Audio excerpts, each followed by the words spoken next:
आज हम जो बातें करने वाले हैं, आज हम बात करेंगे इस क्लास के अंदर दावन सोडा के बारे में। दावन सोडा क्या होता है, इसकी निर्माण विधि किस प्रकार से हम करते हैं और इसके उपयोग क्या है, इसके बारे में अच्छी तरीके से पूरी क्लास के अंदर आज हम चर्चा करेंगे। ठीक है, और मैं आपके लिए बता दूं, आपने अगर इससे पहले वाली वीडियो अगर आपने नहीं देखी है तो मेरे आप चैनल में जाकर के प्ले लिस्ट में जाइए, वहां पर आपको सारी वीडियो को आप देख करके आइए, वहां पर आपको ये सारी क्लासें क्लियर हो जाएंगी। मैं आपको ये क्यों बता रहा हूँ कि आपको पीछे पिछली वाली वीडियो क्यों देखनी है, क्योंकि मैं जो भी क्लास कराता हूँ मैं क्लास बाय क्लास पिछली वाली वीडियो से यानी पिछले वाले टॉपिकों से लिंक कराता हुआ चलता हूँ। इसलिए मैं आपको ये बोल रहा हूँ कि आप उन क्लासों को आप देखिए अच्छी तरीके से, जब वो क्लियर हो जाएंगी तो आपको आगे बढ़ने में, आगे की क्लासों को लेने में आपको कोई भी समस्या का सामना नहीं करना पड़ेगा। ठीक है, आज की क्लास में हम जो बातें करेंगे वो दावन सोडा के बारे में बात करेंगे, जिसका प्रयोग हम घरों के अंदर साफ सफाई यानी कि धोने के लिए प्रयोग करते हैं। तो चलें आज की क्लास हम यहीं से शुरू करते हैं। सबसे पहले हम बात करेंगे जो दावन सोडा होता है उसे हम जानते हैं धोने के सोडा के नाम से, या आप कह लो धुलाई का सोडा, इंग्लिश में इसको बोलते हैं वाशिंग सोडा। ठीक है, इसके अणुसूत्र की मैं अभी आपको बात नहीं करूंगा, ठीक है, क्योंकि आपको अणुसूत्र खुद ही बनाना है। इससे पहले वाली क्लास में मैंने आपको बताया था कि रासायनिक नाम के जरिए अणुसूत्र को किस प्रकार से लिखा जाता है। मैं आपके लिए यहाँ पर रासायनिक नाम बताऊंगा, रासायनिक नाम बताने के बाद आपको खुद ही यहाँ पर इसका अणुसूत्र बताना होगा कि किस प्रकार से इसका अणुसूत्र बनता है। फिर भी आपको अगर कोई समस्या हो रही है, आप नहीं बन पा रहा है, तो मैं आपके लिए यहाँ पर जैसे रासायनिक नाम लिखाऊंगा थोड़ी देर बाद, यानी कि हम थोड़ी बहुत इसमें क्लास देखने के बाद आपको अणुसूत्र में आपके लिए बताऊंगा कि किस प्रकार से अणुसूत्र को लिखा जाता है। तो चलें शुरू करें, यहीं से शुरू करते हैं। मैं सबसे पहले अगर मैं बात करूं जो धोने का सोडा होता है, इसके अणुसूत्र की हम पीछे बात करेंगे। रासायनिक नाम की अगर हम बात करें, रासायनिक नाम होता है इसका सोडियम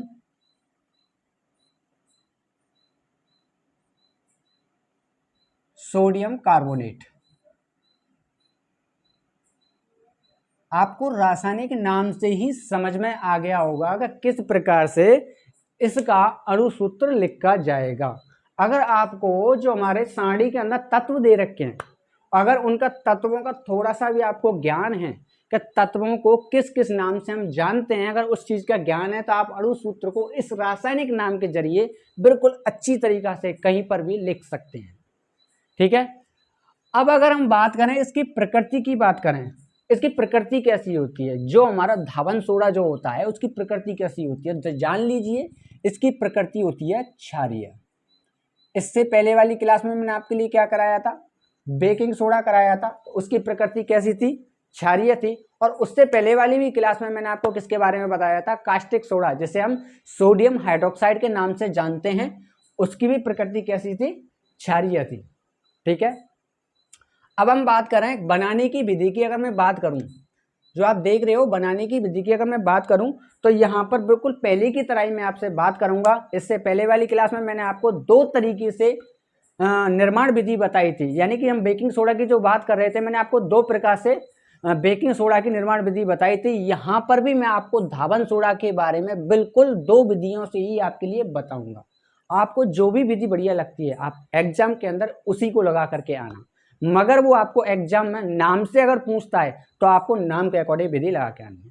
ठीक है, जो भी मैं आपके लिए टॉपिक यहाँ पर दे रहा हूँ सारे, जैसे कि मैंने पहले कराया इससे पहले वाली क्लास में, जैसे हमारा यानी सेकंड चैप्टर चल रहा है हाई स्कूल की जो एनसीईआरटी की बुक है 10th क्लास की, उसका यहाँ पर सेकंड चैप्टर चल रहा है। और अम्ल क्षार का यानी अम्ल और क्षार लवण वाला यहाँ पर चैप्टर चल रहा है, उसमें से दूसरा चैप्टर चल रहा है। इसमें से मैं आपके लिए बहुत सारी क्लास इससे पहले दे चुका हूँ, उनको जाकर के देखें। अब जो हमारे मेन मुख्य जो मोस्ट जो टॉपिक चल रहे हैं, जैसे कि हम बात कर रहे हैं यहाँ पे ब्रंजक चूड़ हो गया, बेकिंग सोडा हो गया, ठीक है, बेकिंग सोडा हो गया, ब्रंजक चूड़ हो गया, धावन सोडा हो गया। ठीक है, ये आज की बात जो कर रहे हैं धावन सोडा, और इससे पहले कास्टिक सोडा, और इसके बाद मतलब और भी आएंगे, जैसे क्रिस्टल के बारे में जानेंगे और जिप्सम वगैरह, प्लास्टर ऑफ पेरिस होता है उसके बारे में भी जानेंगे। ठीक है, ये सभी क्लासें आपके लिए बहुत ही ज़्यादा मोस्ट है, इनको अच्छी तरीके से आपको क्लियर करना होगा, इससे आपको एग्जाम में कोई भी कहीं से भी पूछ सकता है। ठीक है, आपको बहुत बढ़िया तरीके से क्लियर करनी है। चलिए, तो देखो अगर मैं बनाने की विधि की बात करूं तो थोड़ी सी इसमें सबसे पहले हम क्या देखेंगे कि देखो यहां पर हम क्या करते हैं, इस विधि को बनाने से पहले मैं इस रासायनिक नाम से पहले क्या करता हूं, इसके अणुसूत्र को लिख देता हूं। देखो सोडियम है, मैंने यहां पे लिख दिया सोडियम, Na, खाली Na लिखता हूं, जैसे सोडियम लिखा हुआ है तो सोडियम लिख दिया। अब आप जानते हो कार्बोनेट क्या होता है, कार्बोनेट होता है CO3। यहां तक कंप्लीट। बिल्कुल आप वैसा ही कीजिए जो आपका रासायनिक नाम दे रखा है, ठीक है। रासायनिक नाम में सबसे पहले दिया क्या, सोडियम, और सोडियम को हम कैसे लिखते हैं, Na। फिर दिया कार्बोनेट, और कार्बोनेट को हम कैसे लिखते हैं, CO3 लिख दिया। अब उसके बाद इसकी संयुक्ता कितनी होती है, इसकी संयुक्ता होती है 2, ठीक है। और Na की संयुक्ता कितनी होती है, इसकी संयुक्ता होती है 1। तो मैंने आपको पहले भी बता चुका हूं वीडियो के अंदर कि जो इसकी संयुक्ता होगी इसके साथ और इसकी संयुक्ता होगी वो इसके साथ, 1 इसके साथ जाएगा और 2 जो है इसके साथ आएगा। तो मतलब यहाँ पर क्या लग जाएगा, 2। अगर जी आपको अणु लगाना नहीं समझ में आ रहा है तो इसके लिए मैं एक स्पेशल क्लास आपके लिए दूंगा, आपको वहां पर क्लियरली आपको फॉर्मूला बनाना आ जाएगा, ठीक है। अभी के लिए इतना याद रखो, इसका जो रासायनिक नाम के हिसाब से जो हमारा अणु सूत्र बना है वो क्या बना है, Na2CO3, यानी कि सोडियम कार्बोनेट, ठीक है। इसी को हम बोलते हैं दाबन सोडा। मगर अब पूरी तरीके से दाबन सोडा नहीं है, इसमें जल के अणु और होते हैं, जल के अणु होते हैं इसमें 10, 10H2O। अब ये पूरी तरीके से आपका क्या बन गया, दाबन सोडा बन गया, यानी कि धुलाई का सोडा, ठीक है। ये क्या बन गया आपका, धुलाई का सोडा। अब देखो यहां पर आप कोई ऐसी चीज लेकर के आइए, इस आप अणु सूत्र को देखिए, यहां पे आपको ऐसी चीज लेकर के आनी है जिससे इस चीज का निर्माण हो जाए। अब देखो अणु सूत्र में अगर हम बात करें, यहाँ पे एक तो सोडियम है और एक आपका कार्बोनेट है। कुछ ऐसे यौगिक लेकर के आइए जिससे हमें सोडियम भी मिल जाए और कार्बोनेट भी मिल जाए, ठीक है, और हमें क्या मिल जाए, जल मिल जाए। ये इस प्रकार से आपको लेकर के आइए। अगर आपको जल नहीं मिल रहा है तो कोई दिक्कत नहीं, जल हम इसमें पीछे डाल देंगे बाद में। पहले आप क्या करेंगे, सोडियम और कार्बोनेट ऐसी चीजें लेकर आइए जिसमें सोडियम और कार्बोनेट मिल जाए। जैसे कि हमने इससे पहले वाली क्लास में सीखा है कास्टिक सोडा के बारे में, आप उसी को उठा लाइए, कास्टिक सोडा को, यानी कि सोडियम हाइड्रोक्साइड को। तो सबसे पहले मैं लेके आता हूँ सोडियम हाइड्रोक्साइड को, यानी NaOH को मैं आपको यहाँ पर लेकर आ गया, ठीक है। आप कुछ मत कीजिए, इसी NaOH यानी कास्टिक सोडा जो है, ठीक है, सोडियम हाइड्रोक्साइड जो है, इसके ऊपर से आप कार्बन डाइऑक्साइड यानी कि CO2 गैस को गुजारना स्टार्ट कीजिए। क्या, गुजारने पर, किसको गुजारेंगे हम, कार्बन डाइऑक्साइड को हम गुजारेंगे। जैसे हम कार्बन डाइऑक्साइड को इस पर गुजारेंगे तो रिएक्शन जब होगी तो यहाँ पर आपके लिए क्या बनेगा, यहाँ पर बनेगा आपका Na2CO3 बन जाएगा, ठीक है। क्या बनेगा, Na2CO3। देखो बैलेंस यहाँ पर कर लेंगे, 2 अणु आ जाएंगे यहाँ पर, ठीक है। यहाँ बन गया हमारा क्या, यहाँ बन गया हमारा Na2CO3, यानी कि यही हमें चीज चाहिए जो चीज हमारे लिए बन चुकी है। देखो किस प्रकार से, यहां से 2Na गए, Na2 बना। अब देखो यहाँ पर क्या है, यहाँ पर है आपका CO2, CO2 पहले से ही है, एक ऑक्सीजन इसको अगर ले लेता है वो अपने पास से, यहाँ पर ऑक्सीजन कितने हैं, 2 हैं, यहां से एक ऑक्सीजन ले लेगा तो क्या बनाएगा, CO3 यानी कार्बोनेट बन गया। तो यानी सोडियम कार्बोनेट तो यहाँ पर बन चुका है, मगर यहाँ पर और भी कुछ बन रहा है, देखिए प्लस H है, यहाँ पर H के कितने अणु, यहाँ पर है आपके 2 अणु, और एक इसके लिए ऑक्सीजन और मिल जाए, यहाँ से एक ऑक्सीजन बचा हुआ, एक इसके साथ चला गया तो एक बच रहा होगा, तो यहाँ क्या बनेगा, जल बनेगा। अब आपको क्लियरली समझ में आ गया होगा कि ये रिएक्शन किस प्रकार से हुई है, ठीक है। फिर से एक बार देखते हैं कि हम ऐसे बोल सकते हैं कि सोडियम हाइड्रोक्साइड के साथ आप उस पर क्या करेंगे, सोडियम हाइड्रोक्साइड जो है उसके ऊपर कार्बन डाइऑक्साइड क्या करेंगे, गुजारना स्टार्ट करेंगे, ठीक है। जैसे उसके ऊपर कार्बन डाइऑक्साइड गुजारेंगे, जब हमारी वहां पर जो क्रिया विधि है जब पूरी होती है तो वहां एक नया पदार्थ देती है जिसे हम बोलते हैं सोडियम कार्बोनेट, ठीक है। और साथ ही साथ में हमें क्या देती है, जल देती है, और जल निकलता है, ठीक है। अब आपके दिमाग में एक चीज आ रही होगी कि सर ये चीज तो आपने बना दी सोडियम कार्बोनेट, मगर ऊपर तो इसमें लिखा हुआ है सोडियम कार्बोनेट इनटू 10H2, मतलब इसमें 10 जल के अणु कहां से लेकर आए, तो हमारा ये पूरी तरीके से क्या बन जाए, दाबन सोडा बन जाए। तो आप उसमें डायरेक्टली सीधा एक काम कीजिए, क्या करेंगे, आप इसको उठा के लाइए, किसको, Na2CO3, इसको डायरेक्टली उठा लाइए, कुछ मत कहिए, जल डाल दीजिए डायरेक्ट, प्लस की क्या डाल देंगे आप, 10H2O, और आपके लिए क्या बन जाएगा, Na2CO3 और 10H2O। क्या बनेगा आपका, मैं यहाँ पर लिख दे रहा हूँ, यहाँ पर बनेगा आपका Na2 CO3 इंटू 10H2O, जिसके बारे में हम बात कर रहे थे। ये बन गया आपका क्या, दावन सोडा। इसी का हमें निर्माण करना था और देखो बड़े प्यार से आपका इसका क्या हो गया, निर्माण हो चुका है। इस प्रकार से हम इस दावन सोडा का निर्माण करते हैं। बहुत इजी है, बहुत सरल है। मैं आपको याद कराने की कोशिश करता हूं कि जब हम सोडियम हाइड्रोक्साइड, जो कास्टिक होता है, कास्टिक सोडा जो होता है, जब हम सोडियम हाइड्रोक्साइड के ऊपर कार्बन डाइऑक्साइड को गुजारते हैं तब हमें क्या मिलता है, सोडियम कार्बोनेट मिलता है, जिसे हम दावन सोडा के नाम से जानते हैं। इसका फॉर्मूला, अणुसूत्र जो है वो कौन सा है, ये हो गया, जो कि मैं आपके लिए पहले ही बता चुका हूं। आप बिल्कुल देख लीजिए, बिल्कुल मैच कर रहा है। ठीक है, तो फर्स्ट विधि तो आपकी ये हो गई। इस तरीके से आपको फर्स्ट विधि आपको लगानी होगी, समझनी होगी, इस प्रकार से देखनी है। ये आपकी होगी फर्स्ट कंडीशन। अब हम बात करेंगे सेकंड कंडीशन के बारे में। देखो ये तो आपकी बिल्कुल सिंपल है, बहुत सीधी सीधी है जो आपके लिए बना दी, मगर आपको ये पसंद आती है तो अच्छी बात है। अगर दूसरी जो बनाने वाला हूं वो पसंद आती है तो भी अच्छी बात है। अगर दोनों ही पसंद आ रही है तो भी बहुत अच्छी बात है। ठीक है, बस अब आपके दिमाग में एक क्वेश्चन हो रहा होगा, आप बोल रहे होंगे सर दो दो विधि क्यों करा रहे हैं। अरे जरूरी नहीं है, मैं आपके लिए सिर्फ नॉलेज के लिए करा रहा हूं कि पहली विधि और दूसरी विधि आपको जौन सी आपको सरल लगे उस विधि को पकड़ लीजिए। आपको बस निर्माण करना है किसका, दावन सोडा का। जौन सी विधि अच्छी लगे उस विधि को लगा दीजिए, बस हमें तो निर्माण करना है ना, निर्माण हो गया। ठीक है, दूसरी विधि के बारे में बात करते हैं। मैंने हेडिंग डाल रखी है अमोनिकल ब्रांड विलयन द्वारा। इससे पहले वाली वीडियो में मैंने आपके लिए बताया था, जब बेकिंग सोडा के बारे में पढ़ा रहा था कि बेकिंग सोडा किस प्रकार से बनाते हैं। बेकिंग सोडा को बनाते हैं अमोनिकल ब्रांड विलयन द्वारा, इस विधि के द्वारा बनाया जाता है। अब आप सोच रहे होंगे अमोनिकल ब्रांड विलयन होता क्या है। आप पहले वाली क्लास को जा करके देखिए, आपको समझ में आ जाएगा। और नहीं भी अगर आपने देख लिए फिर भी आपकी कोई समस्या रह गई है तो आप समझ लीजिए किस प्रकार से अमोनिकल ब्रांड विलयन बनता है। तो देखिए यहाँ पर आपको अमोनिकल ब्रांड विलयन बनाने के लिए एक तो लीजिए NH3 अमोनिया गैस ले लीजिए, ठीक है, और एक लीजिए NaCl और एक ले लीजिए आप जल ले लीजिए। इसको इन सबको मिला करके बनता है हमारा क्या, अमोनिकल ब्रांड विलयन। ठीक है, अमोनिकल ब्रांड विलयन यहाँ पर बन चुका है, मैं लिख दे रहा हूं यहाँ पर अमोनिकल ब्रांड विलयन। बायन मत बोलना, ब्रांड बोल रहा हूं, विलयन। ठीक है, पहले वाली कंडीशन में आपने क्या किया था, सोडियम हाइड्रोक्साइड के ऊपर कार्बन डाइऑक्साइड को गुजारा।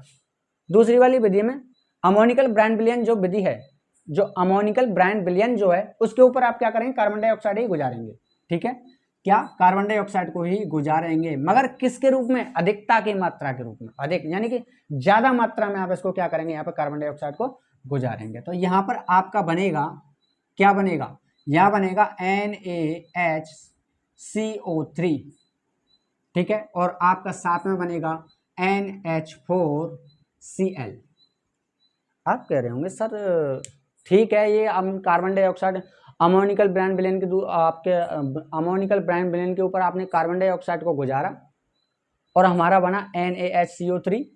ठीक है, सोडियम बाई कार्बोनेट, या बोल सकते हैं सोडियम हाइड्रोजन कार्बोनेट, और एक और पदार्थ बना NH4Cl, अमोनियम क्लोराइड। तो आप कह रहे होंगे सर इसमें दावन सोडा की निर्माण विधि कहाँ है। तो देखिए पहले हमें ये बनाना जरूरी है, तभी हमें आपको दावन सोडा की निर्माण के बारे में ही बात कर रहा हूं। तो सबसे पहले आपको ये तैयार करना होगा जिसको आप पहली वाली क्लास में सीख चुके हैं। आप जब इसको क्लियर यानी कि इसको तैयार कर लोगे तो हमारे पास एक चीज बन के आएगी, सोडियम बाई हाइड्रोजन कार्बोनेट।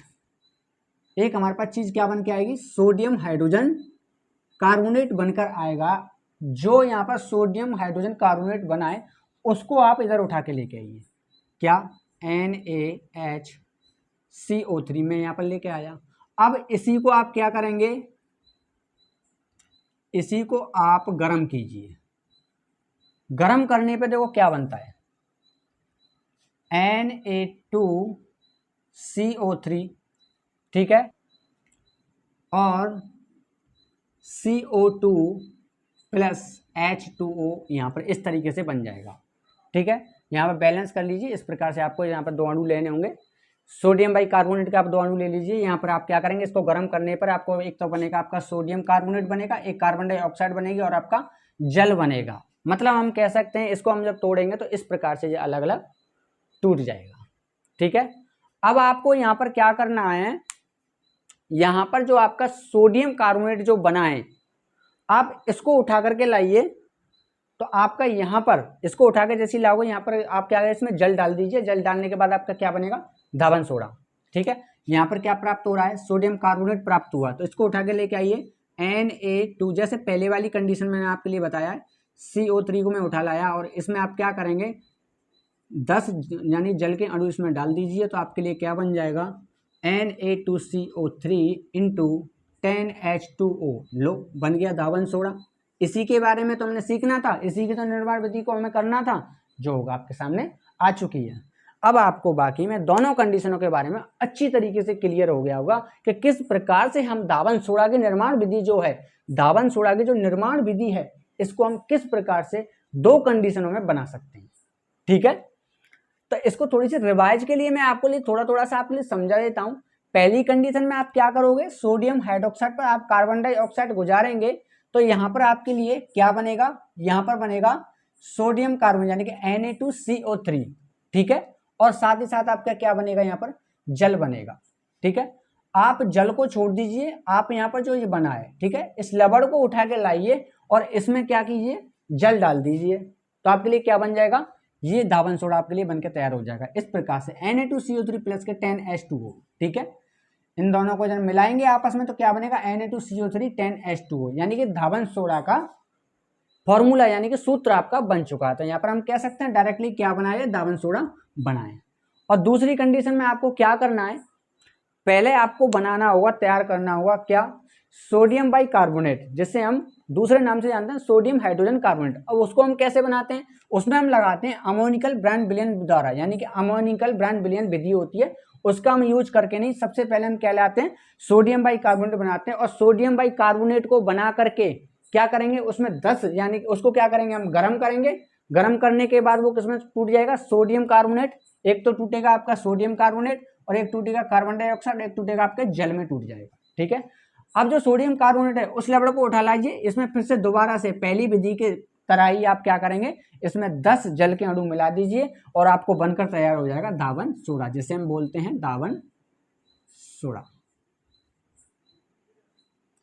तो यहाँ तक क्लियर, आशा करता हूँ ये बढ़िया तरीके से आपका क्लियर हुआ होगा दोनों विधि के बारे में। फिर से मैं आपको बता दूं, जौन सी विधि आपको बढ़िया लग रही है उसी विधि को आप एग्जाम के अंदर लगाना। ठीक है, और बहुत ही ज़्यादा मोस्ट इंपोर्टेंट आपके टॉपिक चल रहे हैं इस समय पर, इनको अच्छी तरीके से आप क्लियर करके चलना।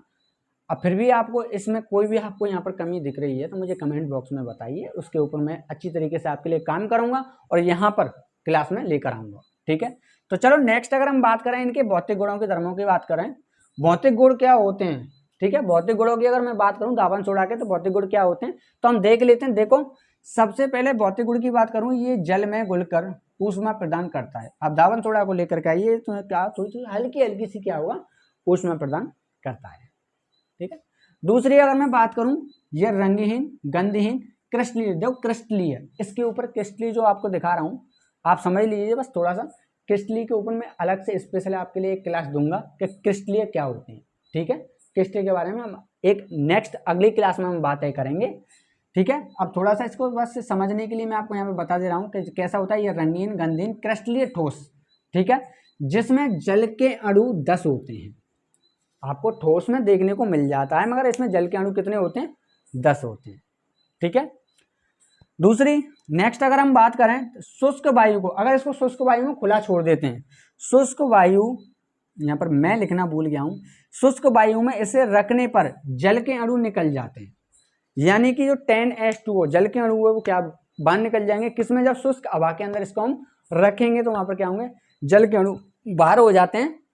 ठीक है, अब यहाँ पर अब हम बात करेंगे रासायनिक गुणों के बारे में। मैं रासायनिक गुणों के बारे में यहाँ पर ज़्यादा योगदान तो नहीं निभाता हूँ, मगर फिर भी आपको थोड़ा सा लिंक करा देता हूँ। जैसे अगर हम कोई भी चीज़ यहाँ पर निर्माण विधि हम कर रहे हैं और उसके हम अगर रासायनिक गुण देखें, अलग अलग पदार्थों के साथ रिएक्शन करा कर देखें तो कुछ वहाँ पर अलग अलग कॉमन चीज़ें निकल कर आती हैं। तो ज़्यादातर हम किसकी बात करते हैं, और हर बार हम बात करते हैं किसकी, HCl की बात करते हैं। मगर यहाँ पर मैं आपके लिए बस छोटा सा एक आपके लिए एग्जाम्पल बताऊंगा, एक अवक्रिया बताऊंगा, इसको हम जिसमें आप भौतिक गुण में आप इसको समझ चुके हैं। ठीक है, तो देखिए यहाँ पर आप दाबन सोडा को उठा करके लेकर आएंगे, ठीक है, और इसको खुला छोड़ दीजिए शुष्क हवा में, जो आपने अभी पढ़ा यहाँ पर, ये देखिए यहाँ पर शुष्क वायु में से रखने पर जल के अणु निकल जाते हैं। किस प्रकार से निकलते हैं देखते हैं। तो देखो यहाँ पर इस प्रकार से Na2CO3 यानी कि 10H2O को लेकर के आइए, यानी कि शुष्क हवा, ठीक है, हल्की नमीदार जो होती है शुष्क हवा, उसको खुला छोड़ने पर, इसको खुला छोड़ दीजिए, बाहर रख दीजिए, तो इसके अंदर होता क्या है, जल के अणु बाहर हो जाते हैं और आपका क्या रह जाता है, Na2CO3 इंटू H2O और प्लस 9H2O। इस प्रकार से ये क्या होता है, अपघटित, यानी कि अणु जो है बाहर की ओर निकल जाते हैं। अब आप कह रहे होंगे कि सर जी आप तो ये बोल रहे हैं कि यहाँ पे जल के अणु सभी बाहर निकल जाते हैं। मैं ऐसा नहीं बोल रहा हूँ कि यहाँ पे बिल्कुल ही जल निकल जाएगा, मगर लगभग जितने हमारे जल के अणु होते हैं 10 होते हैं, 10 में से लगभग 9 के लगभग बाहर हो जाते हैं, थोड़ी बहुत मात्रा में जैसे जल इसमें रह जाता है। ठीक है, यहाँ तक क्लियर। अब हम बात करेंगे लास्ट एंड फाइनल इसके उपयोगों के बारे में, हम समझेंगे इसके उपयोग क्या हैं। बड़े प्यारे प्यारे से उपयोग हैं इसके। तो पहला उपयोग है यहाँ पर साबुन और कागज के उद्योग में इसका किया जाता है। ठीक है, दूसरा है इसका बोरेक्स के उपयोग में। ठीक है, तो बोरेक्स क्या करता है, आप देखो जो कांच होते हैं, जो कांच को जो बनाया जाता है किसके जरिए बनाया जाता है, बोरेक्स के। किसके, बोरेक्स के। अब बोरेक्स के पास आप क्या कीजिए, इस दाबन सोडा को आप इस पास में लेकर के आएंगे, इन दोनों के जरिए ही क्या बनता है, कांच का, यानी कि हम कह सकते हैं कांच के उपयोग में से हम लेते हैं। ठीक है, यहाँ तक क्लियर। और इसको तो आप सभी जानते हैं, घरों की साफ सफाई में करने के लिए इसको सभी जानते हैं। ठीक है, घरों की साफ सफाई करने में, धुलाई करने में या घरों की साफ सफाई करने में। आपका लास्ट एंड फाइनल है जल की स्थायी कठोरता हटाने में। देखो जल की स्थायी कठोरता हटाने के लिए कैसे, आपने जल देखा होगा, दो प्रकार के आपको जल देखने को मिल जाते हैं, जैसे कि एक खारा जल हो गया और आपका एक मीठा जल हो गया। अगर मैं मीठे जल की अगर आपसे मैं बात करूँ, जो मीठा जल जो होता है, मीठे जल के अंदर आपको ऐसे कोई खास तत्व नहीं मिलेंगे, कह सकते हैं ये आपका जो जल होता है वो कैसा होता है, शुद्ध जल होता है। ठीक है, अब अगर दूसरे अगर मैं जल की बात करूं, खारा जल जो होता है, खारा जल के अंदर इसके अंदर तत्व होते हैं, इसी कारण इसी वजह से ये क्या होता है, खारा होता है। जैसे कि एग्जांपल के तौर पे मैं आपके लिए बता दूं, जैसे जिंक हो गया, ठीक है, एपी हो गया और सोडियम हो गया। इस प्रकार से अन्य प्रकार के आपको इसके अंदर तत्व मिल जाएंगे, इसी के अंदर इसमें खारेपन का स्वाद आता है। ठीक है, जो इसके अंदर जो तत्व हैं, जैसे जिंक है, एपी है, Na आदि, यानी बहुत सारे ऐसे जो तत्व हैं, उनको हटाने के लिए, बस उन्हीं को, जो हम कठोरता की बात कर रहे हैं ना, कि इस जल को इन्हीं तत्वों ने, ऐसे बहुत सारे तत्व होते हैं, उन्हीं तत्वों ने इसको कठोर बना रखा है, यानी खारा बना रखा है। उन्हीं तत्वों को हटाने के लिए हम किसका प्रयोग करते हैं, दाबन सोडा का प्रयोग करते हैं। ठीक है, दाबन सोडा के जरिए इन तत्वों को हटा दिया जाता है और हमारा पानी बढ़िया शुद्ध बन जाता है। आपको यानी कि टेस्ट में कैसा लगने लगेगा, और मीठा पानी लगने लगेगा, बिल्कुल पहले की तरह। ठीक है, यहाँ तक की क्लास में, आज की क्लास में यहीं पर खत्म करता हूँ आपकी।